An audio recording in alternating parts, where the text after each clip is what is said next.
Alright guys, so we just bought used on Facebook Marketplace this PC right here. Now, we paid just 1,000 euros for it, and it should be high-end, but it's actually very badly matched. So the case is this Sharkun case, and it's like a 200 bucks case, so pretty expensive. But inside it, we have, yes, an i9 12900KF with 32 gigs of DDR5, but we have an RTX 3050. So the guy probably needed just CPU power, or finish the budget, or maybe he was waiting for the GPU prices to come down, but then he wanted to sell it. Honestly, I have no idea. The rest of the specs are 1 TB of SSD, PCI Express 4.0, and then we have an 850 watts 80 plus gold RM850X from Corsair, very good power supply in white. And then we have an MSI Pro Z690 motherboard, also really good. But the PC again is a bit badly built. It has just an air cooler from Thermaltake, not the best. So I'd say we dismount it and get to see what we can do to upgrade it and to make it better, and also we slot a nice GPU in there. Let's go. Okay, so we just ran a quick Prime 95 stress test, and as you can see, the CPU just goes straight up to 100 degrees, so we really need to do something about this small air cooler. So again, let's get this mount in it.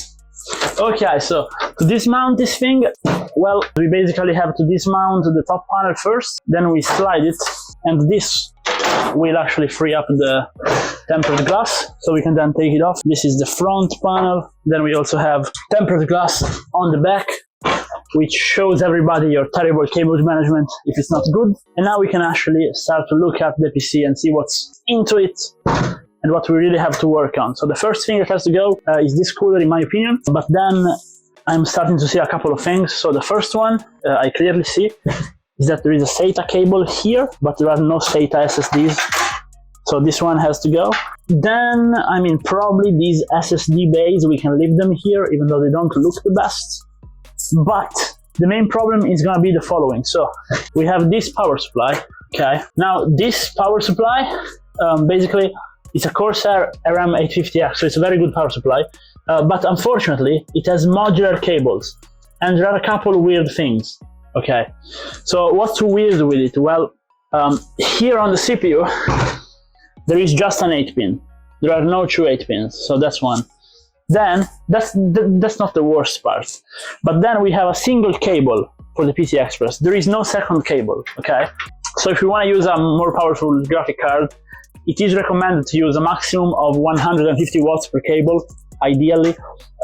So let's say we have like a 3090, we would need two cables, so we need to get another cable. And then, this is the worst part of them all, they cut this cable here and did a Molex extension, just cut through it, which really isn't the way to go on such a high-end build.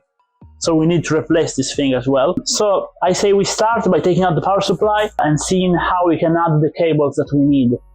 Probably we will have to get rid of the white cables, I think. Let's go. Okay. Okay, so we decided what to do. We're basically gonna get rid of this, even though it's pretty, and get two black ones. Then keep this one because I don't have a black one, and then get rid of the CPU one and get black ones there, and then also to get rid of the Molex adapter, get a Molex one in black. Let's go. We got here the actual cables that we're gonna use in the end. And I will give you a little trick if you're using Corsair cabling. If you read on the side of the part of the connector that goes into the power supply, it says type 4 or type 3. The ones we had in here originally were type 3. The ones we're putting in are type 4. They are intercompatible. They work the same. It's just a different engaging and specs from Corsair. So we managed to find two PCI Express cables, so we will use these two in black, but we could only find a single one that was an 8-pin CPU one, and it was also a sleeved one. So we got two CPU extensions, and we are also going to use the white one in order to have the double CPU connector, which is really important if you're going to use a 12900KF. Plus, we are keeping the SATA Type 3 original, and we got the Molex Type 4. So it's just a matter of plugging them all in and trying it. Okay, so it's just time to plug them all in, and the peripheral SATA, it's basically where we slot our newly found Molex adapter and we also slot the old SATA one back in. Then we go ahead and plug our PCI Express cabling right there, and of course the CPU ones for last. Perfect.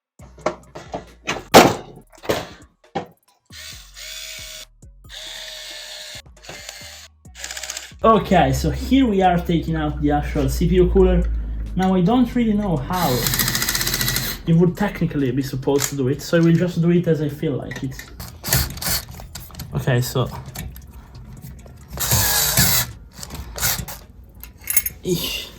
let's take a look at the paste application.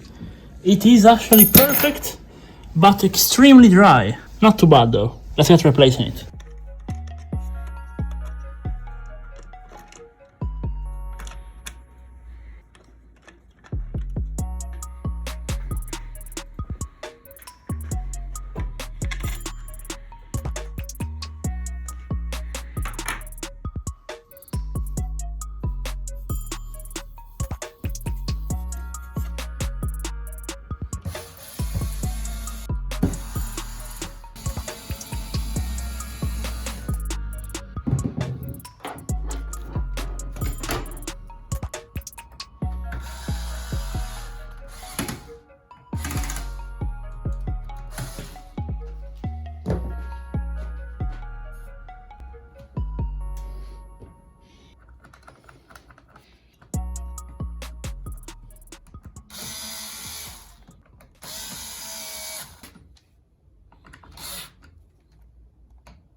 So guys, I managed to get an RTX 3090 Accelerate, okay, for just 700 euros used, okay.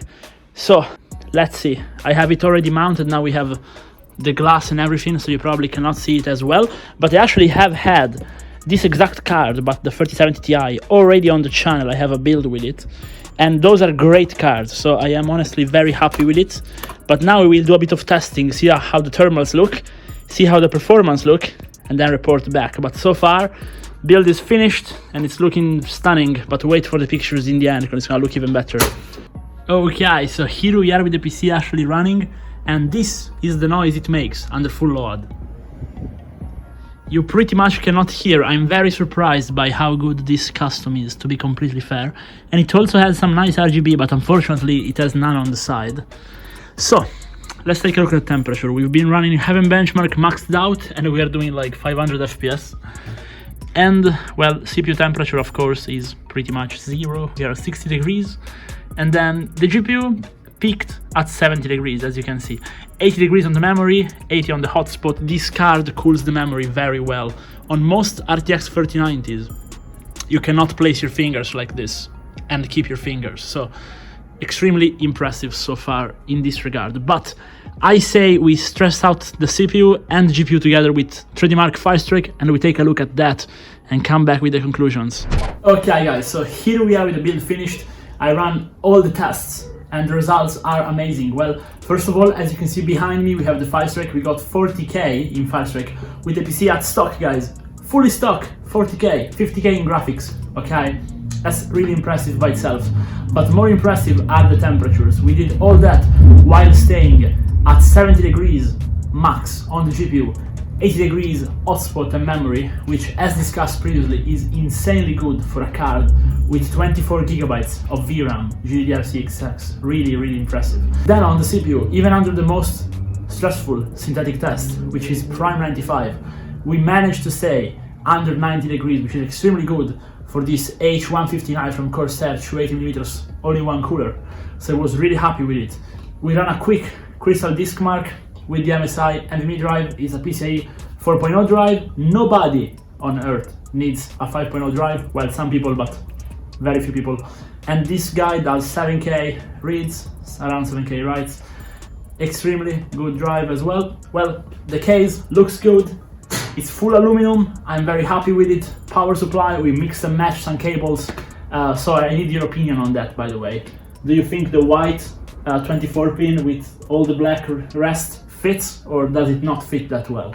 Do let me know about that. But It was extremely high quality, very reliable power supply. One can be rest assured. The MSI motherboard as well, it's really good. So you want to know how it performs in games, right? Well, do I really have to tell you that a 3090 and a 99 will max out every single game at whatever resolution? Well, I actually played off camera Cyberpunk at 4K, okay? And with DLSS, you can play it at 4K. And it's actually like a good experience, okay? So 4K Cyberpunk for $1,700, guys. And then of course I tested Apex Legends. It was doing 300 FPS all the time. I tested Fortnite. It was doing like, depending on your settings, you can do like 500 if you want to in performance mode. It doesn't really make sense to test these games, in my opinion, with a PC like this. I could like test it maybe at like 1440p, high refresh rate, or like 21:9, 3440 by 1440, ultra wide. So do let me know if you want that, but at 1080p competitive, this maxes out everything. Even Warzone, yes, even Warzone was doing over 200 in Warzone, which is impressive. But the best part is this PC isn't even tuned to the max, because all this was while at stock. You can overclock the CPU and undervolt the GPU, and I have tutorial for both of them on the channel, and you can get something like 10% more gaming performance if you wanted it, while reducing the power consumption by like 15%. So yes, extremely impressive. So wrapping this up, if you need a high-end build, don't buy a new one. Please get a 99 from 12th gen and a 3090 and max out everything. If you like this video, please drop a like and a sub. See you in the next one, guys. Bye.